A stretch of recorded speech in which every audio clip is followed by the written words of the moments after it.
ভারতে আসছেন মুজ্জু, বরফ গলছে।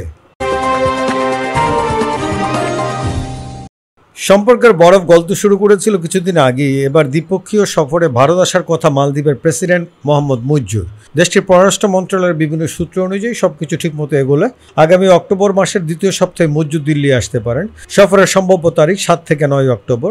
অবশ্য দুই দেশের সুবিধা অনুযায়ী সেই তারিখ চূড়ান্ত করা হবে। প্রবল ভারত বিরোধিতা ও আউট ইন্ডিয়া আন্দোলনের ঢেউয়ের চাপে গত বছরের নভেম্বর মাসে নির্বাচনে মুজ্জু প্রেসিডেন্ট হন। প্রেসিডেন্ট হয়েই তিনি সে দেশে অবস্থানকারী 88 জন ভারতীয় সেনাকে ফিরে যাওয়ার নির্দেশ দিয়েছিলেন। প্রথা অনুযায়ী মালদ্বীপের প্রেসিডেন্ট প্রথম বিদেশ সফর হিসেবে সবসময় ভারতকেই বেছে নেন। মুজ্জু সেই প্রথা ভেঙে প্রথম সফরে যান তুরস্ক, তারপর চীন। ভূ রাজনীতিতে দুই দেশের অবস্থানই ভারতের বিপক্ষে। চীন সফরের সময় কারোর নাম না করে তিনি এই মন্তব্য করেছিলেন, আমরা আয়তনের দিক থেকে ছোট দেশ হতে পারি, কিন্তু তার অর্থ এই নয় যে কেউ আমাদের চোখ রাঙাবে।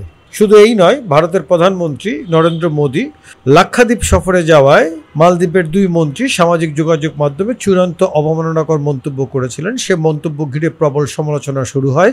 ভারতীয় পর্যটকেরা যাতে মালদ্বীপ সফরে না যান সেজন্য শুরু হয় ব্যাপক প্রচার।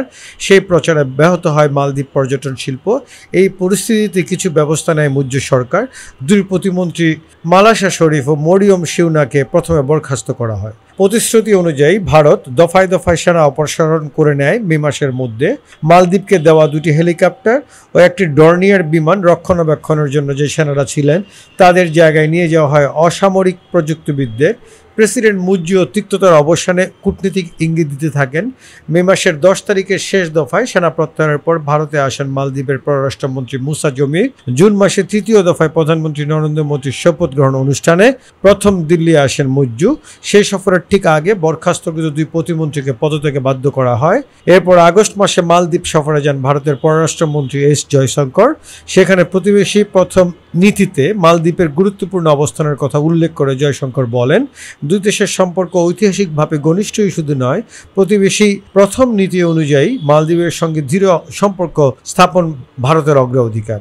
বোঝা যাচ্ছিল তিক্ততার অবসান ঘটে, সম্পর্ক এগোতে শুরু করেছে, বরফও গলছে দ্রুত।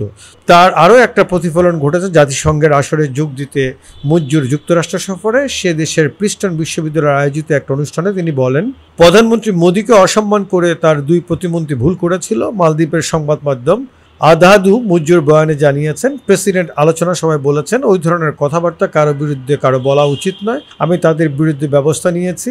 ওইভাবে কাউকে অপমান করা আমি মানব না।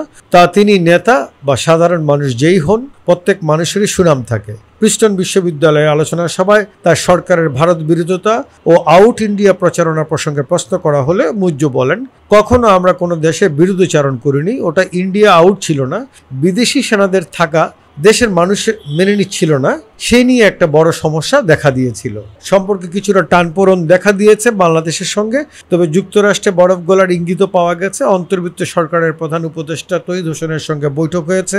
ভারতের পররাষ্ট্রমন্ত্রী জয়শঙ্করের সাউথ ব্লকের একটি সূত্রে এই বৈঠককে চেনা জানা পর্ব অভিহিত করার পাশাপাশি জানিয়েছেন আলোচনা ইতিবাচক ও গঠনমূলক।